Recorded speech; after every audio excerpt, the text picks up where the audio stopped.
नवजात बाळाची काळजी घेताना एक गोष्ट सर्वात महत्त्वाची असते ती म्हणजे वेळेवर केलेले लसीकरण.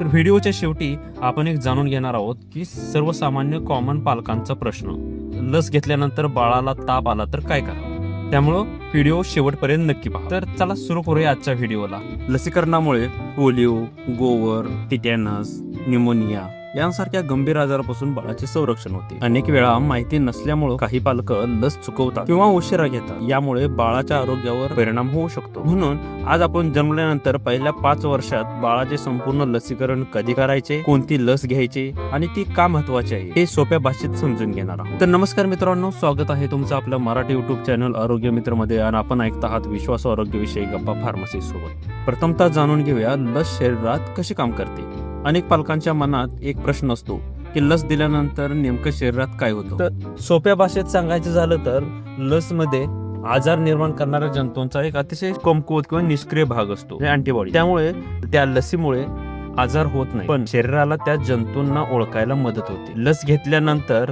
आपल्या शरीराचे रोगप्रतिकारक शक्ती सक्रिय होते. त्या जंतूविरुद्ध अँटीबॉडीज म्हणजे संरक्षण करणाऱ्या पेशी तयार करते. त्यामुळे भविष्यात जर खरा संसर्ग झाला तर शरीर आधीच तयार असल्यामुळे लगेच त्याच्याशी लढू शकते, बरोबर, आणि आजार गंभीर होत नाही. एक सर्व साधं उदाहरण घ्यायचं झालं तर शाळेत फायर ड्रिल घेतली जाते, बरोबर. आग लागलेली नसते पण फायर ड्रिल घेतली जाते. पण आग लागली तर काय करायचं याची प्रॅक्टिस करून घेतली जाते. त्यामुळे खरोखर जेव्हा आग लागली जाते, खरोखर जेव्हा इमर्जन्सी आली जाते तेव्हा घाबरगंडी उडत नाही. अगदी त्याचप्रमाणे लस म्हणजे शरीराची आजाराविरुद्ध आधीच केलेली तयारी असते. म्हणून लसीकरण म्हणजे एक फक्त इंजेक्शन नाही, तर ते आपल्या बाळाची सुरक्षित आणि निरोगी भविष्याची महत्वाची गुंतवणूक आहे. तर जन्मावेळची लस. बाळ जन्मल्यानंतर पहिल्या दिवसापासून लसीकरण सुरू होते. त्यामध्ये BCG लस क्षयरोगापासून संरक्षण देते, पोलिओ लस अपंगत्व टाळण्यासाठी महत्वाची असते, आणि हेपॅटायटिस B ही लस यकृताच्या गंभीर आजारापासून संरक्षण मिळते. म्हणजे थोडक्यात जसं घर बांधताना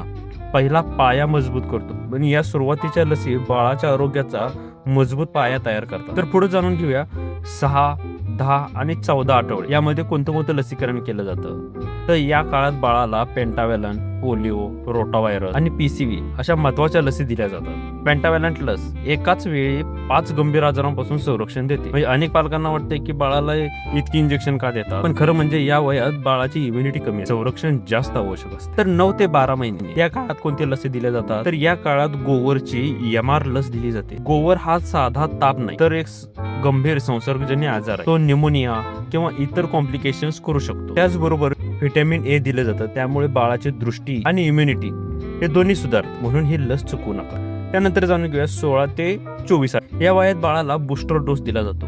बूस्टर डोस म्हणजे आधी घेतलेल्या लसींचे प्रोटेक्शन अजून मजबूत करणे, बरोबर. त्यानंतर जाणून घेऊया 2 ते 5 वर्ष या वयात कोणत्या लसी दिल्या जातात. हे 5 वर्षापर्यंत काही ऍडिशनल बूस्टर डोस दिले जातात. यामुळे बाळाची इम्युनिटी दीर्घकाळ टिकते. आणि त्याचबरोबर काही लसी ही डॉक्टरांच्या सल्ल्याने पण दिल्या जातात, जसं की टायफॉइड, फ्लू वॅक्सिन. म्हणून नियमित पॅडियाट्रिशियन म्हणजे आपल्या लहान बाळाच्या डॉक्टरांचा फॉलोअप ठेवणं हे अतिशय महत्वाचं आहे. तर लसीकरण करताना काळजी कोणती घ्यायची. लसीकरण करताना काही सरळ साध्या सोप्या गोष्टी लक्षात ठेवा.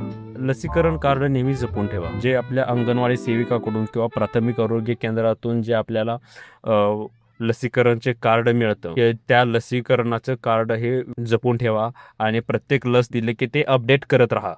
त्यामुळे लसीनंतर हलका ताप किंवा सामान्य सूज येणं एक सामान्य. तर काही पालक काय करतात, तर ताप आला म्हणून पुढची लस टाळतात, पण हे चुकीचं आहे. डॉक्टरांचा सल्ला घेऊनच पुढचे लसीकरण पूर्ण केले पाहिजे. तर एक सर्वात महत्वाचा प्रश्न जो विचारला जातो तो अनेक पालकांचा कॉमन प्रश्न असतो की लस घेतल्यानंतर बाळाला ताप आला तर काय करावं. हलका ताप येणं सामान्य, कारण शरीर इम्युनिटी तयार करत असते. डॉक्टरांनी दिलेले औषध द्या आणि जास्त त्रास झाल्यास डॉक्टरांचा सल्ला घ्या. लक्षात ठेवा, लसीकरण म्हणजे बाळाची सुरक्षा कवच आहे. वेळेवर प्रत्येक लस देणं म्हणजे बाळाचं निरोगी भविष्याची हमी आहे. जर हा व्हिडिओ तुम्हाला आवडला असेल तर नक्कीच शेअर करा आणि अशाच नवनवीन आरोग्यविषयी अपडेटसाठी आरोग्य मित्र फार्मसीची या मराठी युट्यूब चॅनलशी कनेक्टेड राहा, सबस्क्राईब करा. पुन्हा भेटूच एक नवीन विषयासोबत. तोपर्यंत स्वतःची काळजी घ्या, आपल्या बाळाची काळजी घ्या आणि बाळाचे आपले लसीकरण वेळोवेळी पूर्ण करत चला. डेट चुकवू नका. धन्यवाद.